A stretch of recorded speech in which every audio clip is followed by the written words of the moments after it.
నమస్తే. ప్రస్తుతం మనం వాడుతున్నటువంటి 100, 200, 500 రూపాయల నోట్లు త్వరలో మారబోతున్నాయా? రిజర్వ్ బ్యాంక్ ఆఫ్ ఇండియా, కేంద్ర ప్రభుత్వం ఒక కొత్త ఆలోచన చేస్తున్నాయా? అదే ప్లాస్టిక్ కరెన్సీ అని చెప్తున్నారు. లేదా పాలిమర్ బ్యాంక్ నోట్స్ అని కూడా చెప్తున్నారు.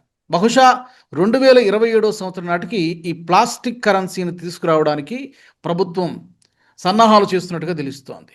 మరి ఇప్పుడు పాత నోట్ల సంగతి ఏంటి? అవి ఇక చెల్లవా? వాటిని ఏం చేసుకోవాలి? అసలు ఈ ప్లాస్టిక్ నోట్లను తీసుకురావాలన్నటువంటి ఆలోచన ఇప్పటికే 40-50కి పైగా దేశాల్లో ఈ ప్లాస్టిక్ కరెన్సీని ఉపయోగిస్తూ ఉన్నారు. మరి మన దేశంలో ఇంతవరకు ఆలోచన ఎందుకు జరగలేదు? ఇప్పుడు ఆర్బీఐ ఈ నిర్ణయం ఎందుకు తీసుకుంది? ప్రజలకు వచ్చేటువంటి ఉపయోగాలు ఏంటి? ప్రభుత్వానికి వచ్చేటువంటి ఉపయోగం ఏంటి? ప్లాస్టిక్ కరెన్సీ వలన ఏం జరగబోతోంది? ఇలాంటి చాలా సందేహాలు ఉన్నాయి. దీని గురించి మనం మాట్లాడదాం. ఆర్థిక రంగ నిపుణులు, బ్యాంకింగ్ ఎక్స్పర్ట్స్ నరసింహమూర్తి గారు. నమస్తే సార్. నమస్కారం నమస్కారం అండి. సార్, ఇది ప్లాస్టిక్ కరెన్సీ లేదా పాలిమర్ బ్యాంక్ నోట్స్ అంటున్నారు. మీరు చెప్పాలి ఎగ్జాక్ట్ టెక్నికల్ నేమ్ ఏంటో దీనికి. నిజమేనా అది? త్వరలో మనము చూడబోతున్నామా? అంటే దీని మీద ఆర్బీఐ సన్నాహాలు చేస్తోందని చెప్పి మీడియాలో బాగా వస్తుందండి. ఆర్బీఐ అఫీషియల్గా ఏం చెప్పలేదు. కాకపోతే ఇండైరెక్ట్గా మధ్య మధ్య మధ్య ఉన్న ప్రొనౌన్స్మెంట్స్లో అనిపిస్తుంది మనకి వాళ్ళకి ఆలోచనట్టు. బేసిక్ ఈ నోట్లు ఏంటంటే లైట్ వెయిట్, చాలా థిన్గా ఉంటాయి. అది కాకుండా డ్యూరబుల్, మాయిశ్చర్ రెసిస్టెంట్. బేసిక్గా ఏంటంటే మాయిశ్చర్ తీసుకుని చిరిగిపోతూ ఉంటాయి. సో ఇంకో డర్టీగా అవుతూ ఉంటాయి నోట్లు, మట్టి అది అంటుకుని. So this is dirt free. ఏమన్నా అంటుకున్నా కూడా కడిగేసుకోవచ్చు, మీకు ఆ ప్రాబ్లం ఉండదు. డర్ట్ ఫ్రీ, నాట్ టేరబుల్, ఈజీగా చింపలేము మనం. కాగితం తక్కువ చిరిగిపోతుంటాయి. సో ఇవి చిరగవు. అండ్ లాంగ్ లైఫ్, బేసిక్గా లాంగ్ లైఫ్. సో ఇవి బేసిక్గా స్ట్రెంగ్స్ అండి. అండ్ ఇప్పుడు ఏం చెప్తున్నారంటే దీనిలో ఫైనెస్ట్ ఇంక్స్ వాడచ్చు, ఫైనెస్ట్ సెక్యూరిటీ ఫీచర్స్ పెట్టచ్చు, అండ్ సీ త్రూ విండోస్ పెట్టచ్చు, మైక్రో ఆప్టిక్ హోలోగ్రామ్స్ పెట్టచ్చు. అందుకని ఇది హై సెక్యూరిటీ, దీని సెక్యూరిటీ ఎక్కువ అని కూడా ఒక విధంగా డిస్కషన్స్ చెప్తారనమాట. కాకపోతే ఇన్ని రోజులు చేయలేదా అని ఒక క్వశ్చన్ వస్తుంది. 2012లో మన ఇండియాలో ఎఫర్ట్ అయిందండి. అప్పుడు ఏం చేశారంటే 10-20 రూపాయల నోట్లు ఒక 5 సిటీస్లో లాంచ్ చేశారు. అంటే కొచ్చిలో, భువనేశ్వర్లో, షిమ్లాలో, అదేవిధంగా ఇంకొక 2 మైసూర్లో, జైపూర్లో 5 పాయింట్లు, 5 ప్లేసెస్లో లాంచ్ చేశారు. లాంచ్ చేసే వాళ్ళకి ఆపరేషనల్ టెక్నికల్ ఇష్యూస్ వచ్చాయి. నోట్లు మరి కరెక్ట్గా ఏమిటో వాళ్ళు చెప్పలేదు. ఆపరేషనల్ టెక్నికల్ ఇష్యూస్ అని చెప్పి వాటిని విత్డ్రా చేశారు. సో ఆల్రెడీ మేము ఒక ప్రయత్నం చేసి టెక్నికల్గా ఫెయిల్ అయ్యి విత్డ్రా చేసాం అనమాట. అది బ్యాక్గ్రౌండ్. మళ్ళీ ఇప్పుడు ఎందుకు చేస్తున్నారు అని ఒక పాయింట్. మళ్ళీ ఇప్పుడు ఎందుకు చేయాల్సిన ఆలోచన వస్తుందంటే సాయిల్డ్ నోట్స్ ఎక్కువైపోయాయండి. ఈ మధ్యకాలంలో 23.8 బిలియన్ పీసెస్ సాయిల్ నోట్స్ వచ్చాయి. జనరల్గా మన ఇండియాలో ఆర్బీఐ ఖర్చు పెట్టే నోట్ల ప్రింటింగ్కి ఒక 4,000-5,000 కోట్లు. Last year it went up to 6,372 crores. అంటే ఏమైందంటే ఆర్బీఐకి ఇది ఒక కష్టతరంగా అయిపోయింది.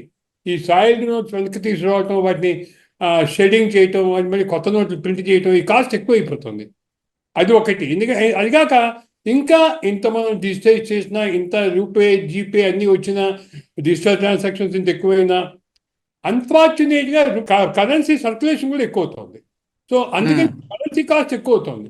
సో ఈ విధంగా చేయటం వల్ల డ్యూరబిలిటీ పెరగడం వల్ల మన కరెన్సీ కాస్ట్ తగ్గచ్చని కూడా ఒక ఆలోచన. సో దీనివల్ల ఈ సమయంలో టేకప్ చేస్తున్నారు. అది కాక ఇంకో రెండో విషయం కూడా ఉంది. ఈ మధ్య వెస్ట్ బెంగాల్ ఎలక్షన్స్ అయిన తర్వాత హ్యూజ్గా మనకి బంగ్లాదేశ్ నుంచి వచ్చే ఇండియన్ ఫేక్ కరెన్సీ బయటపడింది డైమండ్ హార్బర్లో. అదేవిధంగా అల్పా తడపా ఈ మధ్య మిగతా ప్లేసెస్లో కూడా బయటపడుతుంది. అంటే ఏమిటంటే మళ్ళీ ఈ ఫేక్ కరెన్సీ అనేది చుట్టుపక్కల ఉన్న మన నైబరింగ్ కంట్రీస్ ఈ ఫేక్ కరెన్సీ మళ్ళీ మొదలు పెడుతున్నారా, మళ్ళీ 2016 ఎక్స్పీరియన్స్ కావాలా మనకి. సో ఇవన్నీ కూడా ఆలోచనలు వస్తున్నాయి. సో అందుకని ఈ టైంలో వీళ్ళు ఆలోచన చేయడం ఇది కారణం అయి ఉండొచ్చు. సరే, అయితే ఇప్పుడు మొత్తం ఒకేసారి మార్చేస్తారా? మరి ఇప్పుడు ఆల్రెడీ ప్రజల దగ్గర ఉన్నటువంటి కరెన్సీ మాట ఏంటి? 100, 200, 500 ఈ నోట్ల మాట ఏంటి? వీటిని ఎక్స్చేంజ్ చేసుకోమని చెప్తారా బ్యాంక్స్లో, ఆర్బీఐలో? గ్రాడ్యువల్గా పబ్లిక్లోకి లాంచ్ చేస్తారా? ఏం చేస్తారు? అంటే నా అనుభవంలో అంటే ఒక్కసారి 500 నోట్స్, 2000 నోట్స్ డిమానిటైజ్ అయినప్పుడు ఆయన గొడవ మనం చూసాం కదా. సో దేర్ఫోర్ ఒక్కసారిగా తీయటం అనేది వైజ్ కాకపోవచ్చు ఇప్పుడు. సో నా ఉద్దేశం ఏంటంటే స్లోగా లో డినామినేషన్స్ ఇంట్రడ్యూస్ చేస్తారండి. మీరు ఇందాక చెప్పినట్టుగా ఏటీఎంలో ఎంతవరకు ఇది ఫీజిబుల్, మరి అంటే ఏటీఎంకి లాస్ట్ టైం మనం నోట్స్ చేంజ్ చేసినప్పుడే every ATM got time to adjust for the new notes. So ఈసారి కూడా అదే డైమెన్షన్లో రావాలి. ఇంకా డైమెన్షన్ చేంజ్ చేశారు అనుకోండి, మళ్ళీ they have to change ATM configurations. So అందుకని నా ఉద్దేశంలో ఎలా ఉందంటే దే మే ఇంట్రడ్యూస్ 50 రూపాయలు, లేకపోతే అప్పుడు 10-20 చేశారు 2012లో, ఈసారి తక్కువ చేస్తారని నేను అనుకోను. ఈ 50-100తో స్టార్ట్ చేసి లో డినామినేషన్స్తో స్టార్ట్ చేసి స్లోగా హైయర్ డినామినేషన్ పోవచ్చు అని నా ఉద్దేశం. కాకపోతే బ్యాంకు చివరికి సాయిల్డ్ నోట్స్ ఎక్కువ వచ్చేది 10-25, 10-20 వెనక్కి వస్తూ ఉంటాయి, బాగా పాడైపోతూ ఉంటాయి.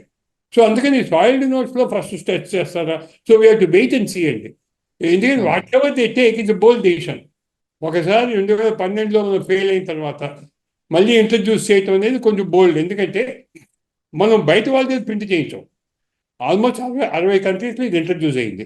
కాబట్టి అన్ని కంట్రీస్లో ఫుల్గా ఇంట్రడ్యూస్ కాదా, కొన్ని డినామినేషన్స్ అవుతూ పోయాయి. ఒక పార్షియల్గా 10 కంట్రీస్లో ఎక్కువ అయ్యాయి అని చెప్తారు. ఏదంటే USA, UK, Singapore, Thailand, so అదేవిధంగా మలేషియా, రొమేనియా, ఇండోనేషియా, కొన్ని కంట్రీస్లో అయ్యాయని చెప్తారు. So therefore we have to wait and see. అవన్నీ కూడా బయట ప్రింట్ చేయించి ఉండొచ్చు మంచి టెక్నాలజీ ఉన్న మిగతా దేశాల్లో. చిన్న కంట్రీస్లో వియత్నాంలో కూడా చేశారు. So they must have got printed out side. But my India doesn't like to get our currency printed outside. అందుకని నా ఉద్దేశంలో it may take some time అండి. సో మ్యాక్సిమం 2027 లోపల అయిపోవచ్చు. ఎంత త్వరగా అవుతే అంత త్వరగా అవ్వచ్చు. కాకపోతే I don't think everything will go over night. So they may replace some currency denominations and ask the public to exchange if they have old currencies with the new currencies. అయితే సార్ ఇక్కడ మనం చూసాం గతంలో, ఇప్పుడు పెద్ద నోట్ల రద్దు జరిగినప్పుడు, డిమానిటైజేషన్ జరిగినప్పుడు ప్రజలు కొంత ఇబ్బంది పడినటువంటి మాట వాస్తవమే. కానీ దానివల్ల బిగ్గర్ రీజన్ ఉంది. పర్టికులర్గా పాకిస్తాన్లో ఉన్నటువంటి ఉగ్రవాద సంస్థల దగ్గర వేల కోట్ల రూపాయల ఫేక్ కరెన్సీ ఉంది. దాన్ని ఇప్పటికే మన దేశంలో ఒక డంప్ చేసేశారు, చేయడానికి సిద్ధంగా ఉన్నారు అనేటువంటి విషయం తర్వాత కొన్ని సంవత్సరాల తర్వాత మనకు తెలిసింది. ఇప్పుడు ఈ విషయంలో ఈ ఫేక్ కరెన్సీ అంటే ఇలాంటి నోట్లనే మళ్ళీ ఫేక్ నోట్లు జనరేట్ చేయడం అంత ఈజీయా, లేకపోతే అసలు సాధ్యమే కాదా పూర్తిగా? అంటే సీతులు ఫీచరు అండ్ స్పెషలింగ్స్ వాడచ్చు. అదిగో హోలోగ్రామ్స్ కూడా పెట్టచ్చు ఇందులో ప్లాస్టిక్ కరెన్సీలో. So this has got higher security features. దాన్ని పేపర్ కరెన్సీ అని చెప్పి అంటారు. మనది పేపర్, ఇన్ఫ్యాక్ట్ మనది పేపర్ కరెన్సీ కూడా కాదు ఒక విధంగా చెప్పాలంటే. మన కరెన్సీని కాటన్ లింట్తో చేస్తారు. కాటన్ లింట్ కాబట్టి అది పేపర్ అంటే బ్యాంబూ, వుడ్, తర్వాత వేస్ట్ పేపర్తో పేపర్ చేస్తారు. బట్ కాస్ట్లీ మన పేపర్, మన కరెన్సీకి వాడే పేపరు కాటన్ లింట్తో చేస్తారు, అంటే పత్తి లింట్తో చేస్తారు. సో దేర్ఫోర్ అది స్ట్రెంగ్త్ ఎక్కువ ఉంటుందని చేస్తారు. దానికంటే కూడా దీనిలో సెక్యూరిటీ ఫీచర్స్ ఎక్కువ పెట్టచ్చు అని చెప్పి వీళ్ళు అని అంటున్నారు. So let us wait and see అండి. సో అందుకని ఫేక్ చేయటం కష్టం ఈ కరెన్సీలో అని అని అని మనకి తెలుస్తుంది. అది ఒకటి. ఇప్పుడు రెండు విషయాలు సరే, ఇప్పుడు మేకింగ్ కాస్ట్ కూడా మామూలుగా ఈ పేపర్ కరెన్సీతో పోల్చుకుంటే కొంత ఎక్కువ అని చెప్తున్నారు. బట్ లాంగ్ రన్ ఉంటుంది, అంత తొందరగా పాడవు అని చెప్తున్నారు. అదొక ఛాలెంజ్ ఉంటుంది. రెండోది, ఇప్పుడు ఏటీఎం మిషన్స్ ఎంతవరకు అడాప్ట్ చేసుకుంటే మళ్ళీ వాటిలో ఏమైనా కొత్త సాఫ్ట్వేర్సో లేకపోతే ఏమైనా దాంట్లో మళ్ళీ ఇన్స్టాల్ చేయాల్సి ఉంటుందా? ఈ టెక్నికల్గా ఈ సవాల్ కూడా ఉండేటువంటి అవకాశం ఉందా? తప్పకుండా ఉంటుందండి. ఎందుకంటే ఇద్దరు కూడా మనం ఎప్పుడైతే కరెన్సీ చేంజ్ చేస్తున్నామో they are adjusting ATM machines. Last time కూడా 500 నోట్స్ వచ్చినప్పుడు ఏటీఎం మిషన్స్ అడ్జస్ట్మెంట్కి టైం పట్టింది. So therefore they will develop a software, they will try to adjust it, and it's not a costly adjustment, but it has to be adjusted. But beauty ఏంటంటే with more on GPay and RuPay coming, if you start seeing it recently, RBI also introduced currency, digital currency అని. అంటే మీ అకౌంట్లో చెప్తే మీకు ఎంత కావాలో transactions, ఎన్ని 100 రూపాయల నోట్లు కావాలి, ఎన్ని 500 రూపాయల నోట్లు కావాలి, అవి మీకు ట్రాన్స్ఫర్ చేస్తుంది. అన్ఫార్చునేట్గా ఏమైందంటే జీపే, రూపే, ఈ యూపీఐ సిస్టమ్ వచ్చిన తర్వాత మీకు ఆ డిజిటల్ కరెన్సీ పాపులరైజ్ కాలేదు. ఇది ఈజీగా పేమెంట్ అయిపోతుంది బ్యాంక్ టు బ్యాంక్, అండ్ పైసలతో సహా పే చేయొచ్చు ఇక్కడ. సో ఆ డిజిటల్ కరెన్సీ కూడా పాపులరైజ్ చేద్దామని ఆర్బీఐ చేస్తుంది. అది ఎంతవరకు సక్సీడ్ అవుతుందో నాకు డౌటే. ఎందుకంటే ఎప్పుడైతే యూపీఐ సిస్టమ్ వచ్చిందో, యూపీఐ పేమెంట్ సిస్టము, ఇంకా అది పాపులరైజ్ అవ్వట్లేదు. ఎందుకంటే మనం పైసలతో సహా పే చేసుకోవచ్చు, ఇంకో న్యూసెన్స్ ఎందుకని చెప్పేసి. That is how it is. So we have to wait and see, but certainly we should all encourage to get polymer currency అండి. దానివల్ల మంచి అవుతుందని చెప్పి ఆశిద్దాం. బ్రాడర్ కాంటెక్స్లో చూస్తే సార్, ప్రజల పాయింట్ ఆఫ్ వ్యూలో మనం కొన్ని బెనిఫిట్స్ మాట్లాడుకున్నాం. ప్రభుత్వానికి ఏంటి, పర్టికులర్గా బ్యాంక్స్కి ఈ ఆపరేషనల్ ఎక్స్పెన్సెస్ కొంత తగ్గుతాయా? తగ్గుతాయని థింకింగ్. ఎందుకంటే డ్యూరబిలిటీ ఎక్కువ అవుతుంది కదా సార్. ఇప్పుడు ఇది 2-3 ఏళ్ళలో పోతాయండి. 10-20 నోట్లు చాలా త్వరగా పోతున్నాయని చెప్పి ఆర్బీఐ స్టడీ. ఎవ్రీ 3-4 ఇయర్స్ అయితే లైఫ్ ఉండట్లేదు. సో దీని లైఫ్ ఇంక ఎక్కువ అవుతుందని చెప్పి గ్యారంటీగా మినిమం 8 to 10 years ఉండొచ్చని లెక్క. దానివల్ల కాస్ట్ తగ్గచ్చు. Thank you so much Narasimhamurthy garu. Thank you very much. ధన్యవాదాలు. థ్యాంక్ యూ అండి. ధన్యవాదాలు. నమస్తే.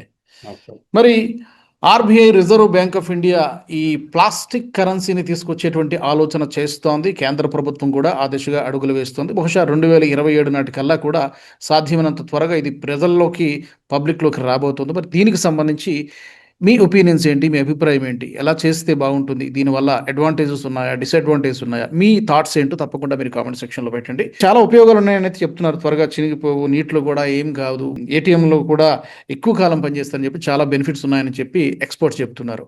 మీ ఒపీనియన్స్ కూడా తప్పకుండా షేర్ చేయండి. ఈ వీడియో నచ్చినట్టయితే లైక్ చేయండి, షేర్ చేయండి, అలాగే ఆ బెల్ బటన్ పై క్లిక్ చేయండి. మర్చిపోకండి. వచ్చే వీడియోలో మళ్ళీ కలుసుకుందాం. జై హింద్. ఈ వీడియో మీకు నచ్చినట్టయితే లైక్ చేయండి, 10 మందికి షేర్ చేయండి, అలాగే కామెంట్ల రూపంలో మీ అభిప్రాయాలను మాతో పంచుకోండి. Nationalist hub group of channels ను సబ్స్క్రైబ్ చేసుకుని తెలుగునాట జాతీయవాద జర్నలిజాన్ని ప్రోత్సహించండి. ఈ వీడియో కింద ఉన్న బెల్ ఐకాన్ పై క్లిక్ చేయడం మర్చిపోవద్దు.